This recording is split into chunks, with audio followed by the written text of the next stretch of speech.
Ladies and gentlemen, welcome your fine beautiful faces. Welcome back to another movie review. And as always, I'm not a movie critic. I'm just a dude, goes to the cinema, eats his popcorn.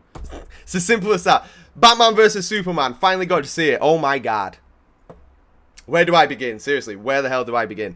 I'm an absolute geek and a little bit of a comic book nerd, I guess. So I have to give it 5 stars straight away. Freaking amazing, honestly. The CGI, I don't even care if it's fake. Like, the CGI, boosh, absolutely insane. But if you're just a normal person that literally doesn't really know the comic book series, doesn't really know the superheroes and villains and so forth, maybe a 3, maybe a 3.5, maybe a 4. I say that because you'll probably like the visuals, but you won't understand the full story. Like, you won't know what is happening because the story is so freaking insane. It's all over the shop. Like, the first half an hour, it's just insane. It's literally boom, boom, boom, boom, boom. The scenes are so fast and so freaking short. You seriously need to pay attention to try and piece it together and try and figure out, okay. Oh, right, okay. It's kind of hard. I mean, you know what I'll be trying to say, but you need to be on it a little bit, especially in the first half an hour, just to try and understand where the film's going and how the film is actually going to progress, I guess. But we've got Ben Affleck in, who is Batman. Obviously, not a lot of people like the idea of Ben Affleck playing Batman. I think he did alright. It'll be interesting to see what he's like and how he is in Justice League, I guess. But you've got Henry Cavill back as Superman, who is just Superman. I think he's perfect as Superman. I think he plays the character absolutely perfect. Like, without a shadow of a doubt, I think he nails it. Adi Adams back as Lois Lane. And you've got Jesse Eisenberg, Lex Luthor. Plays that character perfect. Absolutely spot on. A little bit cuckoo, a little bit bonkers, a little bit crazy. And he absolutely smashes it. Now, you probably remember Jesse from Zombieland. He's a little bit of the nerdy kid. You may also remember him from, I can't remember the name. Is it The Social Network or something? The Facebook film. The film regarding Facebook, where he played Mark Zuckerberg. You probably remember him from that. He was the lead dude in that one. And you've also got, I don't know how to say her name. Is it Gal Gadot? Or something, I don't know. She was in the Fast and Furious. I think she's the police officer that plays against Dwayne The Rock Johnson, Dom's ex-girlfriend, I think, maybe, possibly. She plays Wonder Woman anyway, so Diana Prince. And she nails it, actually. She doesn't have that much of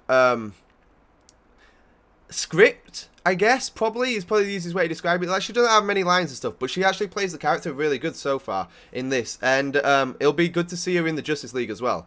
So, the story, this is really hard for me to describe and talk about because there's so much going on in the film, so I may be all over the place. So, the story is literally, who does Superman have to answer to? So, obviously, him and General Zod had like a big, massive war and pretty much destroyed all of Metropolis, and the film itself, carries on from 18 months after the big massive fight with General Zod, which was obviously Man of Steel, the first Superman film, and it's kind of affected Batman, it's kind of affected all the citizens and so forth, and it's a case of he has all this power, but we can't allow him to keep going around and doing whatever he's doing, pretty much in short, without me giving too much away and without me spoiling it. But within the film as well, there's so much going on. You get references to the Justice League, and you get to actually see some of the Justice League, so some of the upcoming characters. So you have Aquaman, which I think is Jason Momoa, new film. I think he's the lead character in that. So you've got Aquaman. There's Cyborg in there as well. There's also Flash. And obviously you've got Wonder Woman, which is coming out next year, I do believe, who is the same person that's playing it in this. And obviously you've got Justice League, which I think is out next year as well. So those 5 characters should be together, which is going to be pretty insane. Oh, but there's also, bizarrely, a reference to Jimmy Olsen, who is Superman's pal? Best friend, I guess, is probably the easiest way to describe it. He's a good friend, he's a good whatever. And you probably won't realise he's in it or makes a cameo or even appearance until the very end, which is really bizarre. There's also a reference to Metallo. I think it's Metallo. You know, the cyborg that is made from, is powered by kryptonite.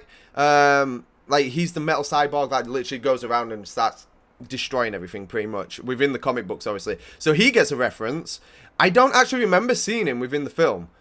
So, unless I just totally blanked out and didn't see it. But it is actually listed within the credits. So there's an Easter egg for you. But Doomsday So Doomsday is the big ass baddie, which is in the trailer, so you will have seen this. It's not a spoiler of any sort. Doomsday is freaking amazing. The CGI and the animation of the actual fight scenes with Doomsday, CGI blows my mind. Like, it's absolutely insane at what they can do with CGI and how freaking awesome they can make it look. Like, if you think about 20 years ago when the original Supermans, or God knows how old those films are, came out, like, CGI was kind of unheard of then. You had these visuals, you had some special effects and so forth, but now it's just like, oh my god, I will destroy that city, and we're going to do it with literally everything possible. Let's make it huge and spectacular, and then, boom, see you later, city. And you're just left in awe because of the visuals, especially when it's 3D and IMAX. But there's also, and I don't know, I really hope this happens, within one of Batman's visions, there's an Omega symbol. And there's also the Parademons which show up, which are they disciples of Apocalypto or something? Basically, it's is it Darkseid or Darkseid? I never know how to pronounce his name, but basically he is one hell of a badass that literally is going to destroy everything pretty much. Absolutely ruin everything. And there's also talk about how within Lex Luthor's property, his house, there is a painting. And I don't want to give too much away, but on this painting, there is a big-ass demon, I guess. It's basically the good fighting the evil. And they're having a bit of a war in the middle. And then it focuses on the badass, the bad guy at the end. There's a lot of people saying that this is actually reference to Darkseid. Or Darkseid. Whatever you want to call him. So, who knows? Who knows? There could be another Superman film coming up. I don't know if there is. I've not even Googled or looked or even bothered. But who knows? Who actually knows? The ending as well within the film is a little bit insane. But I think a lot of people have already mentioned that and spoke about that. Because it leaves you wondering, okay. But then you've got all this going on within the film. And then you're kind of wondering, well, There's also a reference to, just whilst I remember, there's also a reference to Robin's suit. So Robin, as in Batman's sidekick, there's a Robin suit in there. There's also a little bit of a reference to Joker as well. So you know the grappling guns that Batman's got? There's one that's actually got a Joker card on it. Take that how you want, I guess. But, oh my god, there is so much going on in the film. Honestly, if you don't really know your comics, I think you could actually struggle with the story. Like, I genuinely do. But the CGI? What the hell is CGI? The CGI, oh my god. The CGI and the animations and everything else that goes within the film is absolutely insane. I think it's so good, I really do. I have to give it a 5-star. But I honestly think I need to watch it again to try and pick up on all the Easter eggs and all the extras and so forth. And just to fully understand what is going on. I swear to god, there is so freaking much going on in this film. I definitely need to watch it again. That is for sure. But it's 2.5 hours long. You don't even realize it's 2.5 hours long. At least I didn't. I looked at my watch and I was like, oh, there must only be about 10-15 minutes left. And there actually was. It just flew by so fast for me. Like, I was fully engaged, fully engrossed. It was just, I could talk about it forever and ever, but I'll just be repeating myself and giving too much of the story away. Pretty much, if you're a buff, a comic geek, or a action hero, a superhero, whatever, buff, geek, nerd, whatever you want to call yourself like me, you need to go and watch it. Seriously, it's freaking amazing. But I'm going to leave it there. I'm not going to, if I keep talking, I'm just going to give too much away. So guys, I will see you later. Look after yourself. Go and see it.